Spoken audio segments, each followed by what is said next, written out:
Welcome to Lesson 7 in Making Transition Meaningful for Students who are deaf and lower functioning.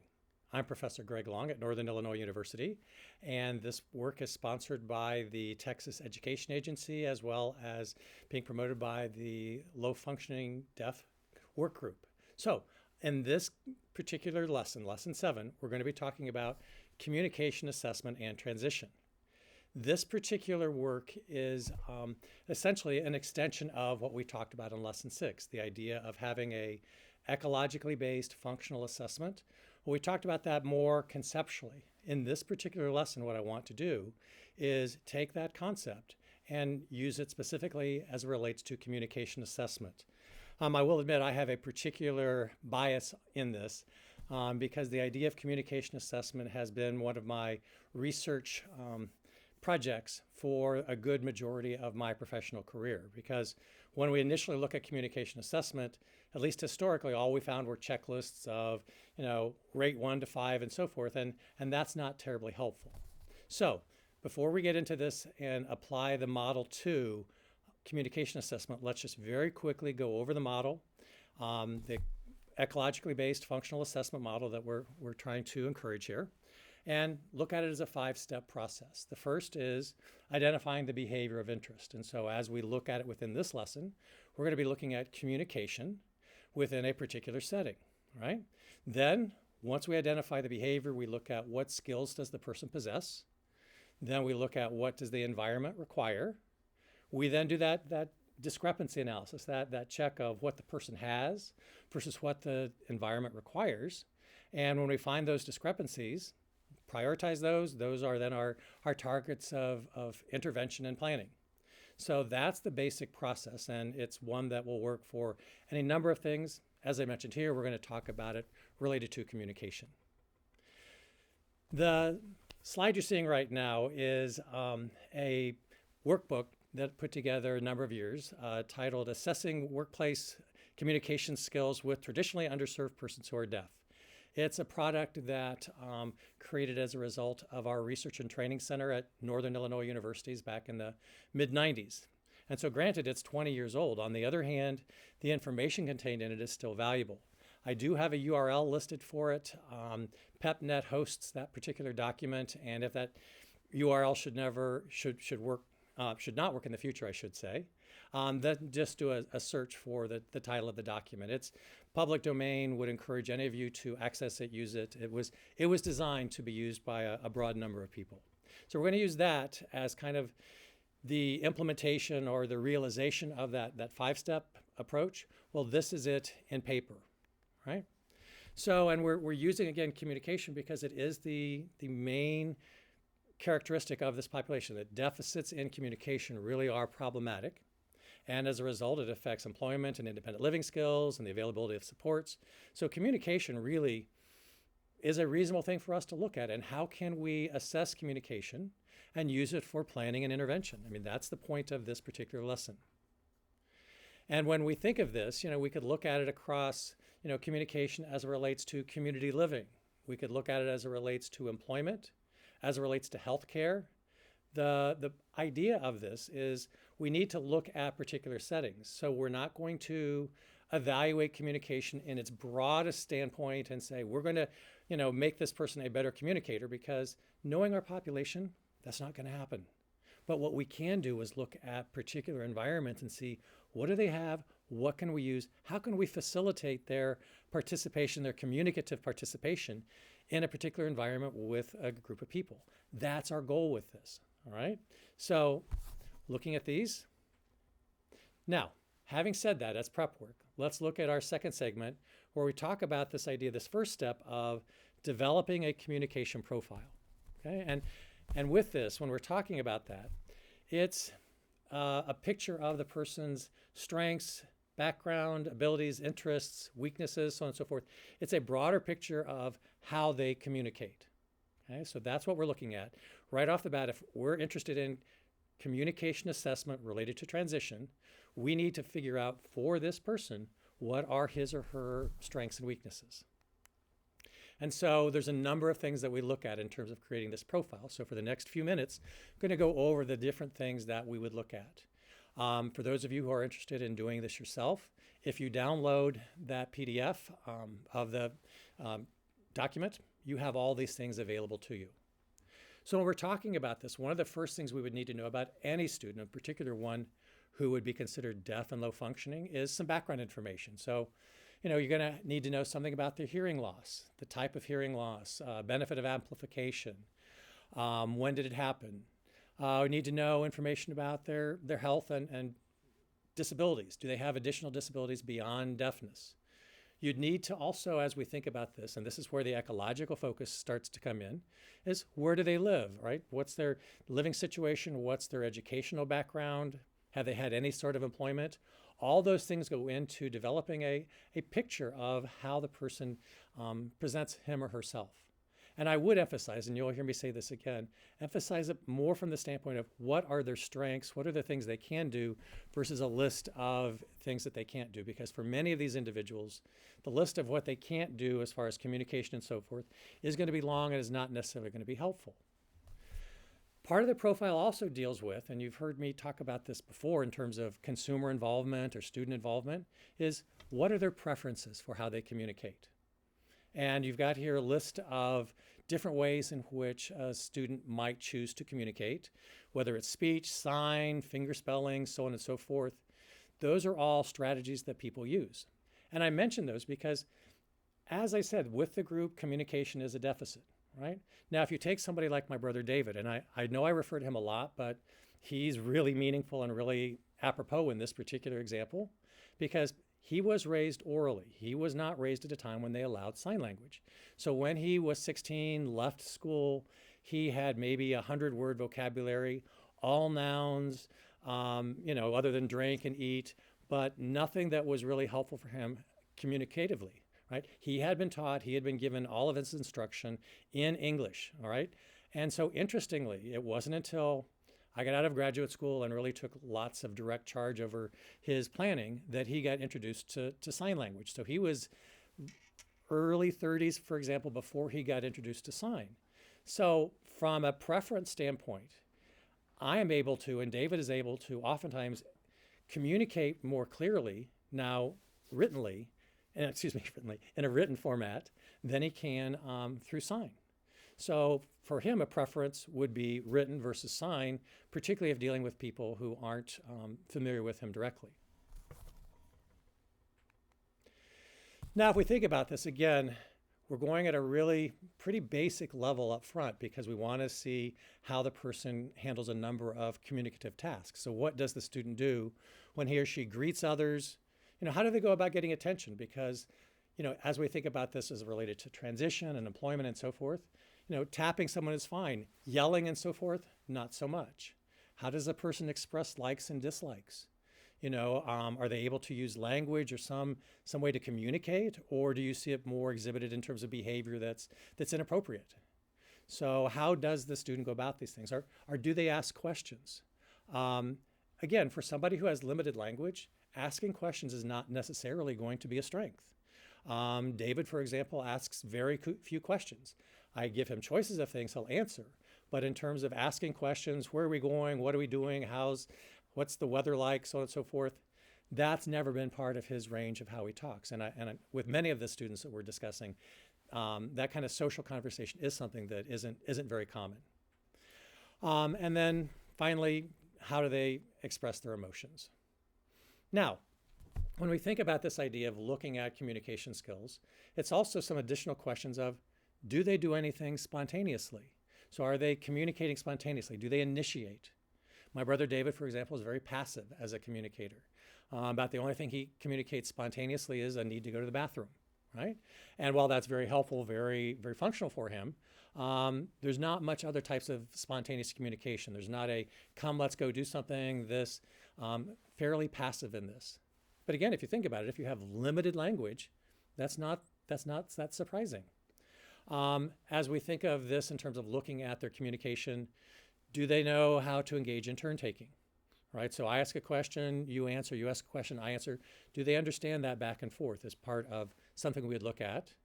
And then the other thing that's kind of interesting is, so, and how do they interact? Do they recognize deaf versus hearing people? And if so, is there any difference in how they modify their message or how they understand things?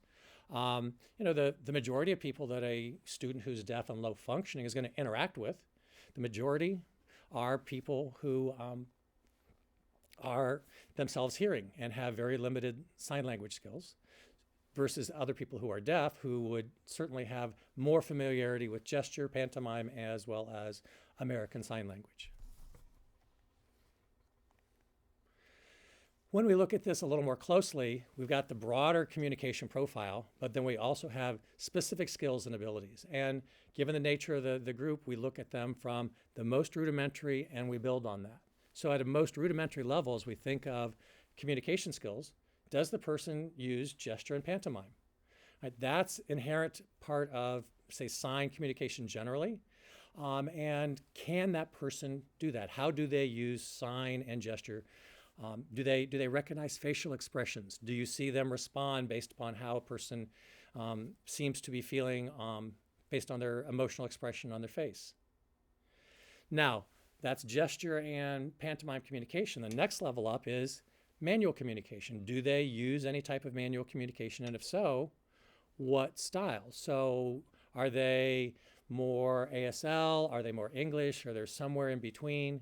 Again, for most of these students, they're not going to have a strongly developed language system. I mean, again, it's a disability of communication, particularly for these students. So we're really looking at what familiarity do they have with sign? Can they use it? How much do they understand, and so forth? That's what we're really looking at here. It's not, if we had a student who was very skilled, very fluent with, say, American Sign Language, I mean, if they were an expert, right? They, by definition, could not be considered low functioning, all right? Now, they may have deficits in a number of other areas, but that's separate from what we're talking about. We're talking communication assessment right now. So if you were a fluent ASL user, then you would not be considered to be part of this population. Now, as we think of signing too, there's that idea of not only how well you express yourself, but how well you understand things. So what's your receptive skill ability, if you would? And so we think about it in terms of gestures and pantomime, ASL skills, English skills, so on and so forth. And not only that, but how basic? Can you give somebody a 2 or 3 step direction? Are they going to follow that? Can they answer simple yes, no questions?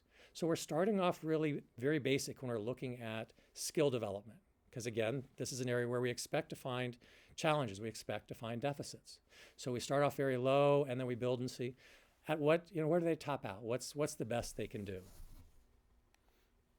We do the same thing with expressive signing. So not only, what do I understand when I read signs, but how do I express myself? So do I use finger spelling? If I'm making signs, do I make them clear? Do I make them understandable? If I have an idea to express, am I able to take those ideas and put them in, say, sign that's conceptually accurate? I mean, for example, let me show you, one of the things we have with English-based sign systems is, for example, the word run, R-U-N, okay? Because if I'm using an English-based system, this is typically the sign for run, right? Now, what that means, for those of you who aren't familiar with sign, is that's the running. That's the I'm, running from here to there, right? But I could also have a runny nose. I could have a runny faucet. I could run for office, all right? And all of those are different signs with the same word. And so that's some of the confusion we have, is if I use this for the word run, but if I say my nose is running, conceptually that makes no sense because my nose is still on my face. It's not going anywhere, but that is, one of the challenges we have. So understanding sign from a conceptual standpoint is part of this knowledge of expressive sign ability. Now, certainly we're going to look at, when we think of communication, how do they use speech? Do they use it? And if so, how frequently and with whom? Again, thinking back to David will use speech to say thank you, good time, hamburger, basic information. Much beyond that, he would tend to take out a little note and write single words or use some basic signs to communicate, all right? So for him, speech is not something that he uses very much. And you would have to be familiar with his speech patterns to recognize what he's trying to say in most cases. We're also looking at writing. okay? Do they use it? And if so, do they have survival writing skills? And by that I mean the name, the address, the phone number, the kinds of things that if you were ever lost, you could convey to someone else, right? These are not students who are going to be able to write an extensive paragraph or even much more than a sentence in most cases. And then when we're talking about writing, think about legibility. Now, I know throughout I've told you quite a bit about David, and I want to give you an example of a bit of a note he wrote me, all right? And so this is David describing what he does. He sends me these. These are on little 3-inch by 4-inch pieces of paper. I get them in the mail a couple times a week. And so, for example, this note says, yesterday, day, camp, go all night, many people, friends, eat, Clay, 12, shirt, twice, mice fall retreat, Gavin, my friend David, people deaf, tomorrow go to.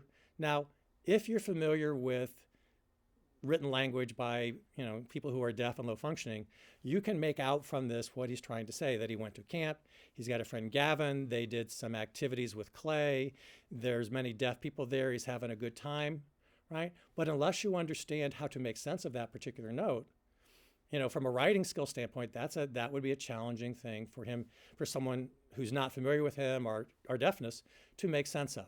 So, are we putting a number to that? Are we quantifying it? No. But are we saying, gosh, that might be challenging? Heck yes. Or another example, and this is where, again, you look at how a person understands written language. So here's another note from David. But you'll notice this. Together, Mom, very happy, see you. Ann can't come, so Liz will. Maybe Liz and you and I can go to Springfield and so forth. You know what he's done there? He has copied a note that my mom wrote him and taken that note and then rewritten portions of it and then sent that on to me. Now, whether that's a confusion as far as knowing kind of how letter writing works or his attempt to say, hey, by the way, this is what's up with Mom, hard to know, but you do see the differences in the two styles. And the first style is like, that would be a concern because it doesn't communicate well. The second communicates well, but it wasn't original. We would also, from a communication profile, look at reading skills. Do they use reading? What can they read? How do they understand it? Talk about interpreters, the idea of have they any experience. Surprisingly, when we think of deaf people, we think, oh, well, of course they know how to use interpreters, but it's been my experience that outside of the educational setting, many students have very, very limited knowledge, understanding of how interpreters work. And if we do talk about interpreters, and if this kind of assessment process were to go outside of the typical school setting, you'd have to have some knowledge, from the student standpoint of how do interpreters work, when are they used, who pays for them, and so forth. Those are very helpful deafness-related pieces of knowledge for a deaf young adult to possess. We'd also look at assistive technology. Again, this is part of this big profile. So I know this segment is going a little bit longer, but you can see when we talk about communication assessment and a profile for the person, why there are so many things for us to look at. Assistive technology is one of them. As you can see here, we want to say, hey, is it a possible benefit to the person? And then if so, do they have it? And if they have it, could they maintain it? Many people, have some skills and familiarity that could be used. As yet another example. It's one that from a technology standpoint, I may mention again because I'm just so thrilled about it, but David does not really get the idea of how to use a relay interpreter. So the idea of him having the video there where he's signing to an interpreter voicing to me, and then vice versa, that conceptually was very hard for him to get. He would always have to have assistance with that. Then what I did was got him a used iMac. Okay. And now what we do is I have him set up and we use what's called FaceTime. It's video chat. And it's a remarkable thing. I have to say, I'm really, really pleased because he will now call me every other day. Now the conversation is very similar to, got up this morning, time 6 o'clock, ate breakfast. He'll tell me what he had to eat for breakfast, went to Cass County, did his work there, But on the other hand, we're making contact about every other day, and he's able to initiate it because the technology is so simple that basically the computer's on, he pushes a little button, flashes on mine, I answer, and we talk. And from a family connection, I did the same thing for my mother. So my mom also has a used iMac, and so she and my brother can see each other. She lives in Ohio, he's in Illinois, and communicate in ways that prior to this weren't even a possibility. So assistive technology use as well as potentially as an intervention tool later on is something that we have to keep in mind. All right, so now moving into our next segment here, we're talking about describing the communicative environment. And here's where we're saying we're going to get much more specific because we're wanting to talk about, so really what is necessary to communicate within this environment? How's it done? What are the kinds of things that are talked about? But how do we look at it as it relates to a particular environment? Again, not communication in its entirety, but as it relates to a specific environment. So our process, and this goes along with the 5-step model we discussed earlier, as well as what we talked about in lesson 6. But we first describe the environment. What are the communicative barriers that exist there and the supports? I mean, for example, think about this. A communicative barrier could be a really, really noisy environment with lots of auditory and visual distractions. That can be bothersome. Even though a person is deaf, doesn't mean that they're not aware of environmental noises and so forth. So what are the things that would be in that environment, lighting, sound, so on and so forth, that might make a difference to be able to really use any type of auditory or visual information? Once we look at the environment, we look at the, within that, what are the specific things that they need to be able to do? So again, as I mentioned, our barriers, lighting, noise, distractions, so forth. Now, when we think about the tasks, we got to think about what's the most important thing to do. So going back to an example of getting David a job as a stocker, okay, not a stocker, a bag boy at a grocery, right? So when you think about that, the communication skills that are most necessary in that type of environment, what's frequently going to be used there? Saying hello, smiling, saying thank you. As I said before, understanding the difference between paper and plastic, right? Those are the kinds of things, and those are really fairly critical. Now, in that environment, as a worker putting groceries in a bag, David does not need to know how to give directions from our home to the city. He does not need to describe how to use the bus route. He does not need to, talk about his birthday. Those aren't important things for that environment. For that environment, it's the knowledge of saying, please, thank you, paper, plastic, understanding what the cashier wants him to do. Those are the things that are important. So that's why we're looking at the communicative tasks within that environment. Once we do that, again, this is task analysis kind of work. So we've identified our area of interest, which is communication. We've looked at the setting and figured out what are the communicative tasks within that environment. But here's the thing, and you'll find this happens regularly. With these students, you're going to get a really long list. You're going to have a list. Here's a list of, even for being a grocery checkout boy, here's a list of a number of things you got to do. All right. Now, while that's all helpful, if we think about it from the standpoint of intervention, so where do we intervene with that? How do we decide what to do? And so the idea now is we have this list of things that we could be looking at. Let's prioritize them. And here's where, again, involvement with people who are in the setting is helpful, because while I advocate certainly, please go observe, please talk, as an outsider, you're never going to know what the specific demands of a setting are. That's where you really have to talk to people, and now you come up with your list. It's called consensual validation. It's this idea of now I'm showing it to them, I'm getting their feedback and say, all right, so of this list of 15 things, what's the most important? What's the most critical? Because that's where I'm going to target my intervention. That's where I'm going to plan. Because again, I'm not going to hit everything. I'm going to hit those things that are most important so that I can get that student, that individual, into the environment to give him the opportunity for some success and learning opportunities. Okay, so now as we move into this segment, I'm going to talk about the idea of determining discrepancies. We've already mentioned that in terms of the model. It's what's the environment require, what's the individual have, how well do they fit, right? So that's, and if there's not a fit, then what do we do to make them fit? So that's a basic idea on this. All right, so again, going back to our model, what are the most important skills? Is there a fit? And then where are there mismatches? Okay, so going back to the working at the grocery store, David was good to go on virtually every task that was asked except the paper and plastic. There was a mismatch because since he could not hear what the customer was asking, paper or plastic, and since he can't hear, there's a mismatch. Now, how is that dealt with? as I mentioned before. Got a name tag. I'm David, I'm deaf. Simple, $1 max kind of an accommodation, but it solved the problem. It resolved that discrepancy. So that's our goal, is identifying discrepancies, prioritizing them, and then figuring out what we can do to address those. This is an example of a page from the Communication Assessment Manual. I apologize for the size. I probably should have made it a little bit bigger there. But what you can see in the far left column is a number of questions about, is the individual able to convey things like full name, home address, telephone, age, and so forth. And then you'll notice as you go across the page, for each of those aspects, is it important for them to say their full name or address, for example?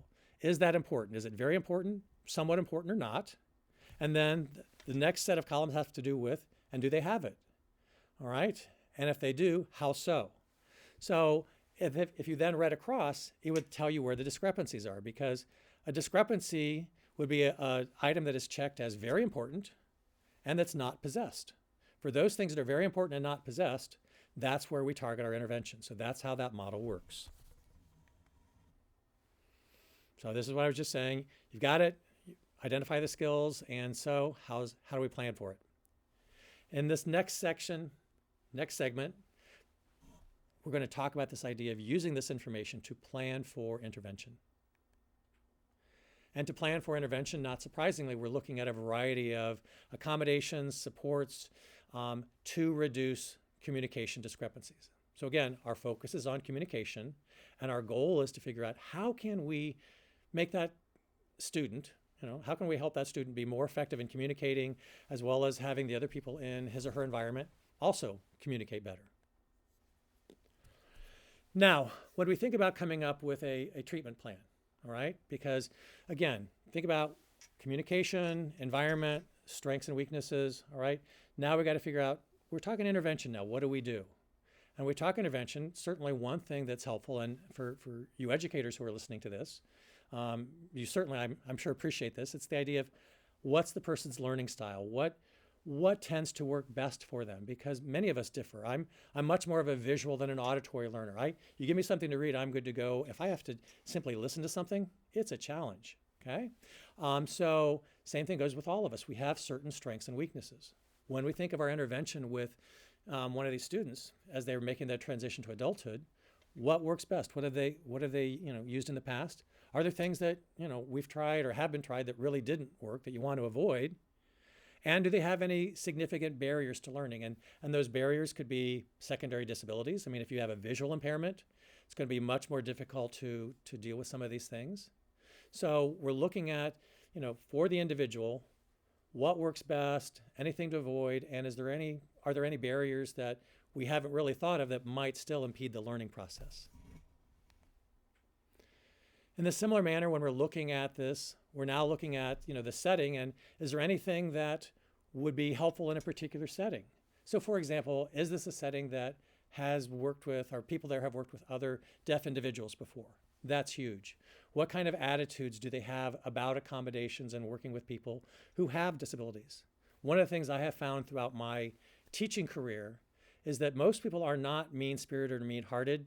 Most people are uncertain, maybe have some fear, some anxiety. So it's much less an issue of being negative toward a group than really not knowing what to do. So a lot of what we're talking about here in terms of making a work setting better is providing the education and supports, because that will, I think, have a positive impact on the attitudes. Now, when we talk about our interventions, when we talk about what we're going to do to make a difference, again, I'm going to go back to that idea that when we talk about accommodations, seek the client's, the student's input to whatever extent they're able to provide it. All right? We have a long history, for example, in assistive technology of people selecting devices, or not selecting devices, but being given devices and then never using them. So when we talk about accommodations for the student, we want them to participate as much as possible. And I've said here to promote, any accommodation should be designed to promote their individuality, their independence, and autonomy. But the third point I have on this slide, I think, is also important. And it's actually a reason, for example, why While I've talked to you about my brother, I've not shown you a picture of him because privacy is important. Respect for the individual is important. So when we think of accommodations in this particular regard, we want them to be as inconspicuous as possible. To be effective, of course, but to be inconspicuous. So accommodations, you get the person's help with them, you use them to allow them to function in a more independent fashion, and we try to do it in a way that makes them not as noticeable, if you would. So in summary, as we end this lesson, we use this lesson to highlight the ecologically based functional approach to transition assessment, right? So we took that model that we talked about in lesson 6 and we applied it specifically to, so how would you do a communication assessment with someone who is deaf and lower functioning? So the model is basically, we look at the person's skills, we see what they need to be able to do in terms of communication within a specific environment. I'm going to say this again, within a specific environment. It's not across the board. Please, please, please remember that, right? So what do they need within the environment? How do their skills match with what's required in the environment? If there are problems where their skills don't match, then we intervene to create a better fit between the individual and the environment. So that's the basic model in a nutshell as applied to communication assessment. And we'll end our lesson there. Thank you.